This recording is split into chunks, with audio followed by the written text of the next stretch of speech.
बिस्मिल्लाहिर्रहमानिर्रहीम। स्टूडेंट्स, आज जैसा कि हमारा एक पुराना टॉपिक चल रहा था जो कि आपको पता है कि अल्फ़ा बीटा गैमा रेज और रेडियो एक्टिविटी को लेके हमने 2 वीडियोस बनाई थी। तो अब हम उसी सिलसिले में उसी चीज़ को फर्दर एक्सप्लोर करते हुए उसके कुछ फर्दर कॉन्सेप्ट्स के बारे में बात करेंगे। तो हम उसके फर्दर कुछ कॉन्सेप्ट्स के बारे में बात करते हैं। तो ये चीज़ जो मैं अब आपसे डिस्कस करने वाला हूँ ये है कि साइंटिस्ट ने, आपको पता है कि एक एटम के अंदर जो है वो जो फंडामेंटल 3 पार्टिकल्स होते हैं कि प्रोटॉन्स होते हैं, इलेक्ट्रॉन्स होते हैं और न्यूट्रॉन्स होते हैं। तो इन पार्टिकल्स को फर्दर 2 ग्रुप्स में साइंटिस्ट ने 2 फैमिलीज़ में इन पार्टिकल्स को, इसके अलावा भी पार्टिकल्स होते हैं। अब आज के की डेट में 100 पार्टिकल्स डिस्कवर हो चुके हैं कि एक एटम के अंदर 100 पार्टिकल्स होते हैं। तो इन 3 पार्टिकल्स को फर्दर जो है वो 2 ग्रुप्स में डिवाइड किया था साइंटिस्ट ने। तो वो ग्रुप्स कौन कौन से हैं? एक तो उन्होंने कहा था कि ये हाइड्रोन्स हैं, नंबर 1। नंबर 2 जो है वो लेप्टॉन्स हैं। हाइड्रोन्स क्या होते हैं कि हाइड्रोन्स ऐसे पार्टिकल्स होते हैं जैसे कि प्रोटॉन्स और न्यूट्रॉन्स हैं, ये हाइड्रोन्स कहलाते हैं। ये तमाम जितने पार्टिकल्स होते हैं ये स्ट्रॉन्ग न्यूक्लियर फोर्स के इन्फ्लुएंस में होते हैं। हाइड्रोन्स वो पार्टिकल्स हैं जो कि न्यूक्लियस के इन्फ्लुएंस में होते हैं, वो तमाम पार्टिकल्स हाइड्रोन्स कहलाते हैं। इस हाइड्रोन्स में फिर कौन कौन से पार्टिकल्स आ गए? पर्टिकुलरली जो बड़े पार्टिकल्स हैं वो प्रोटॉन और न्यूट्रॉन आ गए, क्योंकि यही प्रोटॉन और न्यूट्रॉन न्यूक्लियर फोर्सेस और जो न्यूक्लियर इन्फ्लुएंस है उसमें, न्यूक्लियर फोर्स के इन्फ्लुएंस में ये होते हैं। अब लेप्टॉन्स में जो पार्टिकल्स हैं वो इलेक्ट्रॉन्स हैं। ये जो है ये न्यूक्लियर फोर्स के इन्फ्लुएंस में इतने ज़्यादा नहीं होते, स्ट्रॉन्ग न्यूक्लियर फोर्स के इफेक्ट में ये नहीं होते। तो ये वैसे भी न्यूक्लियस के बाहर जो है ये रिवॉल्व कर रहे होते हैं, तो स्ट्रॉन्गली इनके ऊपर कोई फोर्स न्यूक्लियस नहीं लगा रहा होता, बल्कि पार्शली एक हल्की फोर्स लगा रहा होता है। तो इस लेप्टॉन की कैटेगरी में इलेक्ट्रॉन्स आ जाते हैं। अब प्रॉब्लम ये है कि ये जो लेप्टॉन्स और इलेक्ट्रॉन्स हैं इसका चक्कर क्या होता है कि हाइड्रोन्स का जो लफ्ज़ है, हाइड्रोन्स का लफ्ज़ जो है ये ग्रीक वर्ड्स से आया था जिसका मतलब होता है बल्कि, यानी कि बल्कि से मुराद है कि बल्कि, जबकि लेप्टॉन का मतलब, जो लेप्टॉन है वो हाइड्रोन का मतलब बल्कि है, यानी कि ज़्यादा वेट वाला, और लेप्टॉन जो है वो बेसिकली है, लेप्टॉन का जो मीनिंग है वो भी ग्रीक वर्ड है और इसका जो मीनिंग है वो है लाइट। यानी कि लाइट और लाइट इन मैस यानी कि इसका कम मैस होता है। लेप्टॉन का मैस कम होता है, आपको पता ही है कि ये इलेक्ट्रॉन होता है तो इसका मैस कम होता है, ये कम मैसिव होता है, बल्कि नहीं होता। तो अब ये जब आपको ये बात समझ में आ गई कि ये 2 पार्टिकल्स होते हैं, एक हाइड्रोन्स होता है और एक लेप्टॉन्स होता है। अब ये डिस्कस करने का हमें फ़ायदा क्या है? फ़ायदा इसका ये है कि अब हम फर्दर इसको एक्सप्लेन करेंगे कि फर्दर हमने क्या किया कि हाइड्रोन्स को फिर फर्दर डिस्कस किया गया, डिस्कशन की गई कि इनसाइड, क्योंकि हाइड्रोन्स आपको मैंने बताया है कि 2 पार्टिकल्स तो नहीं होते ना एक एटम में, कि इलेक्ट्रॉन और प्रोटॉन तो नहीं ना सिर्फ होते, बल्कि प्रोटॉन और न्यूट्रॉन तो नहीं होते, इसके अलावा मज़ीद पार्टिकल्स होते हैं। तो हाइड्रोन्स की आज हम डिटेल में जाएंगे कि हाइड्रोन्स बेसिकली इन डेप्थ क्या हैं। तो हुआ ये था कि आपको एक और चीज़ मैं बताता चलूँ कि पार्टिकल एक्सेलरेटर जो है वो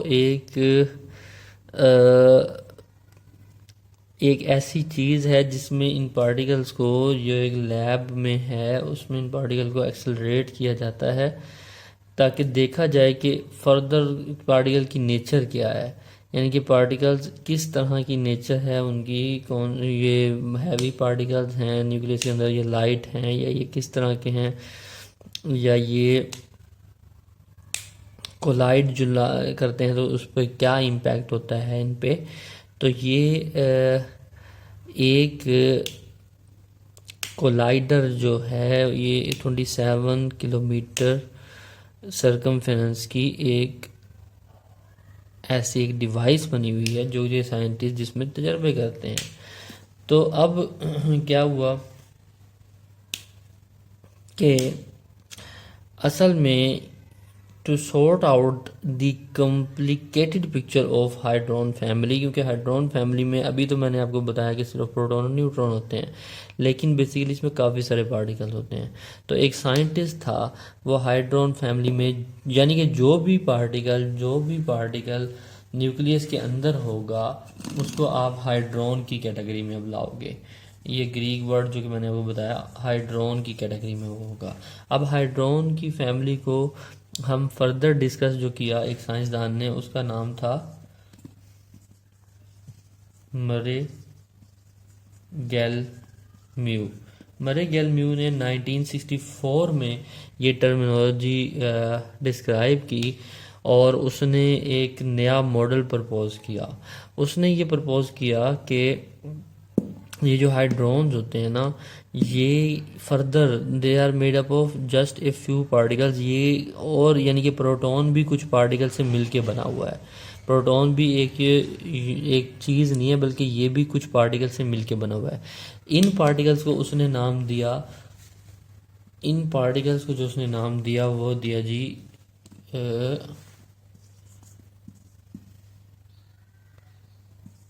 कोरैक्स का, कि प्रोटॉन या न्यूट्रॉन जो है ये भी फर्दर पार्टिकल से मिलके बना हुआ है और इन पार्टिकल्स को हम कोरैक्स कहते हैं।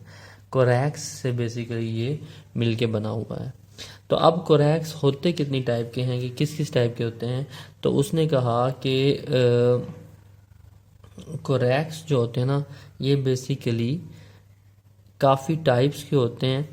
इसमें से कुछ कोरैक्स अप होते हैं, कुछ कोरैक्स डाउन होते हैं और कुछ कोरैक्स स्ट्रेंज होते हैं। कोरैक्स किस तरीके से उसने डिफाइन किए कि फ़र्ज़ करें ये एक कोरैक है, यहाँ पे ये कोरैक इस तरह की आप हेक्सागोनल टाइप शेप बना लो, ये एक कोरैक है। इसमें ये वाला जो कोरैक है ना ये अब कोरैक कहलाएगा।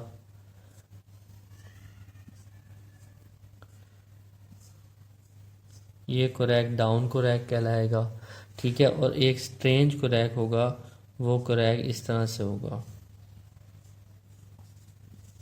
ये स्ट्रेंज कोरैक होगा। तो इस तरह के 3 कोरैक्स होते हैं। टोटली कोरैक्स 3 हैं और 3 एंटी कोरैक्स भी होते हैं। एंटी कोरैक्स बिल्कुल इसी तरह के होते हैं और लेकिन उनका ये ब्लैक होता है वो इसका एंटी होता है। आपका एंटी कोरैक होता है, डाउन का भी एंटी कोरैक होता है और स्ट्रेंज का भी एंटी कोरैक्स होता है। तो ये कोरैक्स क्या चीज़ होती है, इन कोरैक्स से मिलके प्रोटॉन, न्यूट्रॉन और ये जो भी हाइड्रॉन्स होते हैं जो कि आपके न्यूक्लियस के पार्टिकल्स हैं वो बेसिकली कोरैक्स से मिलके बनते हैं। तो कोरैक्स भी होते हैं, 3 कोरैक्स हो गए, अप डाउन और स्ट्रेंज। और जो एंटी कोरैक्स हैं वो भी इनके 3 ही होते हैं, यानी कि टोटल 6 हो गए। 3 कोरैक्स हो गए और 3 एंटी कोरैक्स हो गए। अब मसला ये होता है कि कोरैक्स को जो कंबाइंड किया होता है ना वो न्यूक्लियर फोर्स ने कंबाइंड किया होता है इनको कोरैक्स को, और फिर वो बनाए होते हैं क्या से कहते हैं जी प्रोटॉन वगैरह बने होते हैं। तो जो प्रोटॉन होता है ना बेसिकली प्रोटॉन बेसिकली कितने कोरैक्स से मिलके बनता है जी। Proton is made up of totally 3 quarks से बनता है, जिनमें से 2 अप कोरैक्स होते हैं ये वाले और एक होता है डाउन कोरैक। एक ये वाला कोरैक होता है डाउन कोरैक और 2 अप कोरैक होते हैं। 2 अप कोरैक से यानी कि प्रोटॉन 2 अप कोरैक से और एक डाउन, यानी कि टोटल कोरैक प्रोटॉन में 3 होते हैं।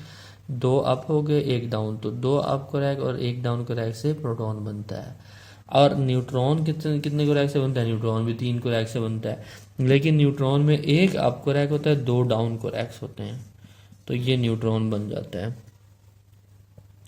तो ये जो मैं आपको समझा रहा हूँ ये हाइड्रॉन्स की जो थ्योरी है और कोरैक्स है, ये वाला क्वेश्चन आपकी रेडियो एक्टिविटी से रिलेटेड है, तो इसको भी आप कंसिडरेशन में रखें। और मैं मज़ीद भी अब लेक्चर इंशाल्लाह आएगा इसके ऊपर, तो होपफुली ये चीज़ आपको समझ में आई होगी। और इसके बारे में फ़र्दर कोई क्वेश्चन है, इसके बारे में अगला लेक्चर भी आएगा, फर्दर क्वेश्चन हैं तो आप मुझे बता सकते हैं।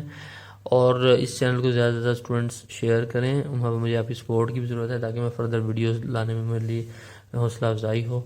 तो thanks for watching this video.